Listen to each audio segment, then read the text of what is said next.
इतनी मात्रा डाल रखी है आपके अंदर कि आपको इतना नशा हो गया इसका। जैसे किसी के पास बढ़िया मकान कोठी हो जाती है, कार हो जाती है, उसको नशा है वो, और वो फूला नहीं समाता, और वो भूल जाता है बालक कल मृत्यु हो जाएगी, ये कार कोठी तेरे साथ नहीं जाएंगी, यहां बुद्धि क्यों नहीं आती आपकी। परमात्मा हमें याद दिलाना चाहते हैं कि इन सुखों को जहां आप यहां खोज रहे हो आपको सतलोक में मिलेंगे। यहां तो आपने जो कार भी व्यवस्था कर ली, 36 पंगे पाक है, फिर उसमें कोई इंजन में गड़बड़ है, कोई पेट्रोल डलवाना, जेब देखनी पड़े। सतलोक में चलो आपको विमान मिलेंगे, विमान मिलेंगे, और आपकी मन से जहाँ चाहोगे 1 सेकंड में उड़कर आप पूरा परिवार बैठकर कहीं घूम सकते हो। कोई पैसा नहीं लगेगा, आपको सब वस्तु मुफ्त मिलेंगी, सब सुख होगा, आपकी कभी मृत्यु नहीं होगी। आपका ऐसा ही परिवार वहाँ सतलोक के अंदर होगा। अभी तक ये मूर्ख बनाया करते थे नकली संत कि वहाँ प्रकाश ही प्रकाश है, चेतन ही चेतन है, आत्मा उसमें जाकर ऐसे मिल जाती है जैसे बूंद समंदर में। फिर खाक क्या करेंगे वहाँ जा करके, इससे यही दुख सुख यही ठीक है।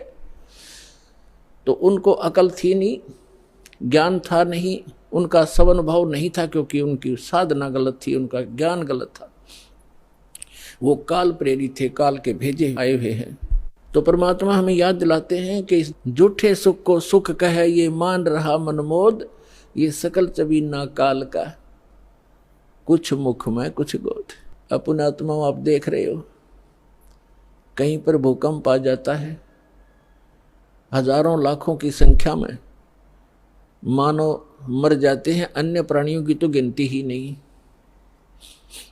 कहीं पर फ्लड आ जाती है, गांव के गांव बह जाते हैं, हजारों की संख्या में व्यक्ति मारे जाते हैं, और वो उन मकानों को, उन वहाँ के संसारिक सुखों को जोड़ने में सारा जीवन लगाते हैं। उनका दृष्टिकोण सिर्फ उन्हीं पर केंद्रित रहता है कि कोठी बना लूँ, कार बना लूँ, 1 प्लाट और ले लूँ, 2 कोठी और बना दूँ, एक बैंक बैलेंस बना दूँ, एक फैक्ट्री लगा लूँ। उद्देश्य मनी मेक ही रहता है। परमात्मा कहते हैं तो बच्चों वाले खेल खेल रहे तुम, आप जी को ज्ञान नहीं है, इसलिए यहाँ डले ढोरे हो। 1 सेकंड का पता नहीं क्या बिजली गिर जा, और फिर आप यहीं स्थिर होना चाहते हो ऐसे गंदे लोक में। तो तत्व ज्ञान का अभाव है। जब आपको तत्व ज्ञान होगा, आपके मन की व्यवस्था ही अलग हो जाएगी। जब आपको तत्व ज्ञान होगा, आपके मन की स्थिति बदल जाएगी, आपका उद्देश्य बदल जाएगा। परमात्मा हमें आखिरी याद दिलाते हैं, आप जी विचार कीजिए कि आपकी मृत्यु तो होगी होगी, चाहे यहाँ कोई पूरी पृथ्वी का राजा है और चाहे अमीर या गरीब है, कोई भी व्यक्ति है, आपकी मृत्यु होगी। और आपने जो कुछ भी सारे जीवन में संग्रह किया वो आपके साथ नहीं जाएगा। ये तो यूनिवर्सल ट्रूथ है, आपको सबको मालूम है। और पुण्यात्माओं, ठीक है, आपके पूर्वजन्म के पुण्य हैं, आपको जो भी वस्तु उपलब्ध है इसको ये समझ लो कि आपकी नहीं है। आप एक रेस्टोरेंट में रह रहे हो। अब जैसे अच्छे पूंजी वाले व्यक्ति, सेठ धनी व्यक्ति अच्छे रेस्टोरेंट में जाकर के अपना 1, 2, 3, 4 जैसा भी वो वहाँ दिन रात व्यतीत करना चाहते हैं, तो उनके पास पैसा घना है, तो वे हाई क्लास के, हाई क्वालिटी के रेस्टोरेंट के अंदर रह रहे हैं। वहाँ सुविधाएं अच्छी हैं, सोफा सेट हैं, बढ़िया पलंग हैं, टीवी रखे हैं, सारी व्यवस्था है वहाँ पर। बैल बजा दी, बैरा आ गया, जो वस्तु मांगी उपलब्ध होगी खाने और पीने की। और एक गरीब व्यक्ति जाके एक सिंपल होटल में रुका है जिसमें एक तख्त पड़ा है और सिंपल आहार है, थोड़ा खर्चा है उसका।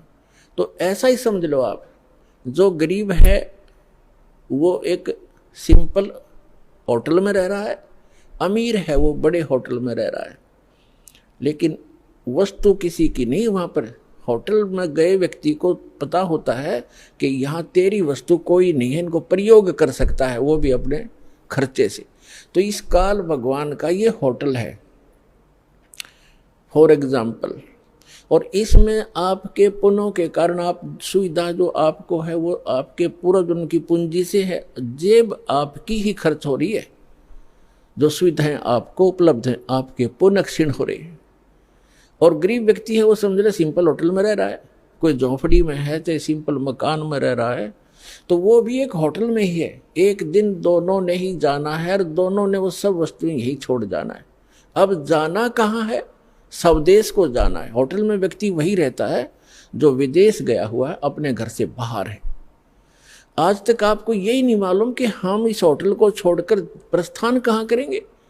आपको तो जबरदस्ती जब आपकी पूंजी समाप्त हो जाती है, आपका समय समाप्त हो जाता है, उस होटल से पकड़कर बाहर फेंक दिया जाता है सड़क पे, आप कहीं जाओ। जब हम घर से बाहर चलते हैं वैसे किसी काम कार्यवश, तो जाने से पहले हम वहाँ कहाँ रुकेंगे, रात्रि हम कैसे व्यतीत करेंगे, उसकी व्यवस्था पहले करके जाते। और संसार छोड़ के जाने वाला व्यक्ति कभी सोचता भी नहीं कि मृत्यु के बाद मैं कहाँ जाऊंगा। तो वो ज्ञान अब आपको प्राप्त हो रहा है कि आप ये साधना करोगे और आप इन होटलों में रहो जैसे जिसकी व्यवस्था है, ठीक है। धनी है अपने उस सुविधा को प्राप्त करो, निर्धन है अपने उन मकानों में गुजर करो। और दोनों ही दो रोटी खाते हैं, एक गरीब भी और सेठ भी, और एक चारपाई पर ही सोते हैं। तीन तीन चार चारों पर सेठ नहीं सो सकता। एक कोने में चाहे 10 कक्ष की कोठी हो